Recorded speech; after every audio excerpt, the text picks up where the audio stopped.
Hey there, and welcome to the Contentment Creator Podcast, the show designed especially for creative entrepreneurs just like you, who are committed to a beautiful life that's rooted in courage and contentment, and that's blooming with creativity and prosperity. I'm your host, Ellen Broen, a certified life coach, a singer, a mother, and a lover of alliteration, dogs, and deep conversation. This show is designed to become a part of your daily routine to help you, fellow contentment creator, dig deep to clarify your life vision, catalyze your creative flow, and fuel your entrepreneurial fire in just a few inspiring minutes each day. Each Thursday, we talk about consistency. And this week, I'm sharing personal stories about parenthood to shine a light on the meaning and messes I'm making these days.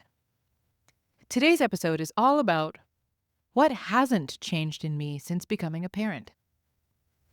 We talk a lot about how parenting changes us, because it does. It should.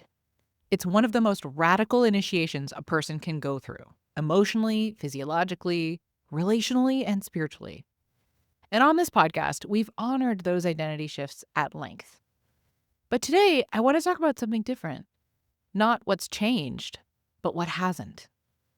Because while I can name 100 ways I've been broken open and reborn through motherhood, I can also point to the pieces of me that are still very much here. The ones that never left. Or maybe more accurately, the ones I chose to keep. And that's the key word for today. Choice. Because yes, motherhood can feel like a tsunami that sweeps us up and away from who we were. But that's not the end of the story. The truth is, we don't lose ourselves to motherhood. We just stop choosing ourselves, often without realizing it.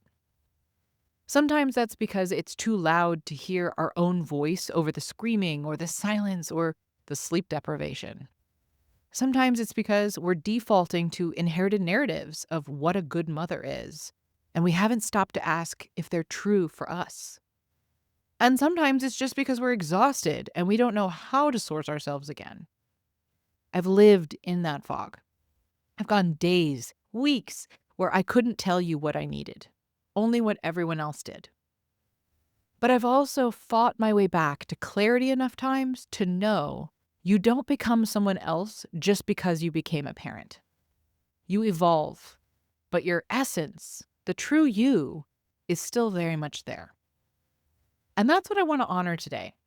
Because just like I shared in our marriage episode last week, where I looked back at who I was when I met my husband and what parts of me have stayed, deepened, or fallen away, this reflection matters here too. Here's what I know has endured in me.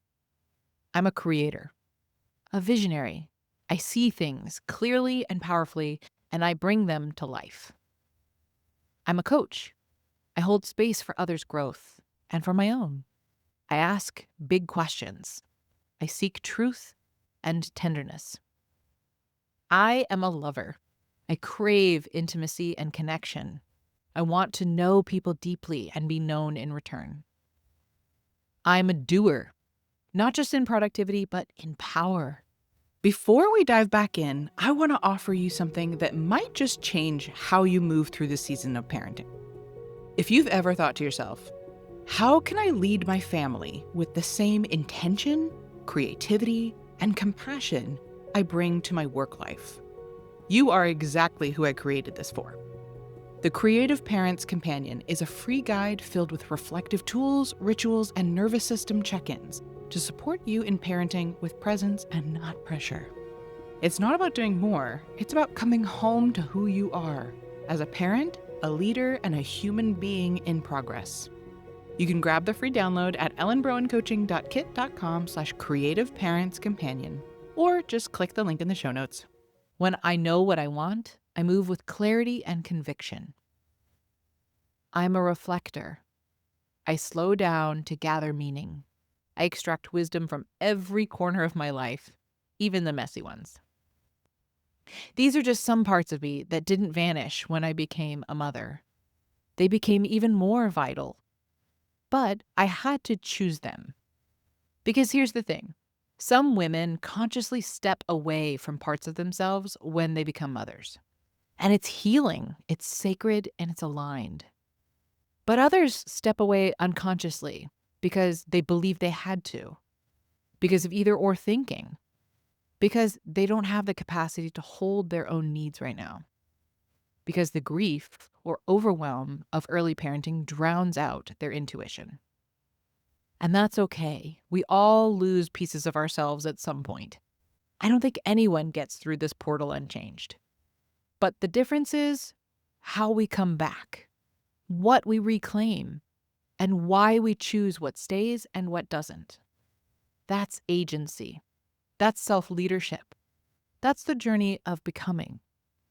So if you're right in the thick of it now, wondering where you went in all of this, let me remind you, you are not lost, you are not behind, you are not gone. You are in process. And your voice, your gifts, your brilliance, they're not missing. They're just waiting for space, for intention, and for you to say yes. So today I invite you to ask, what parts of me do I miss?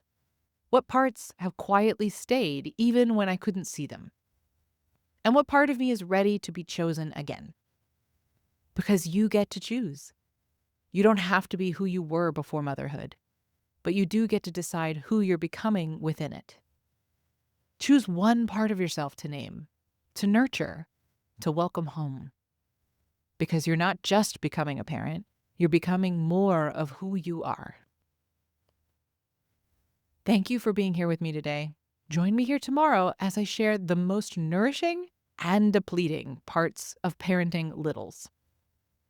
If you enjoyed today's episode, please share the love by sending it to someone you know it would support, and by leaving reviews and comments.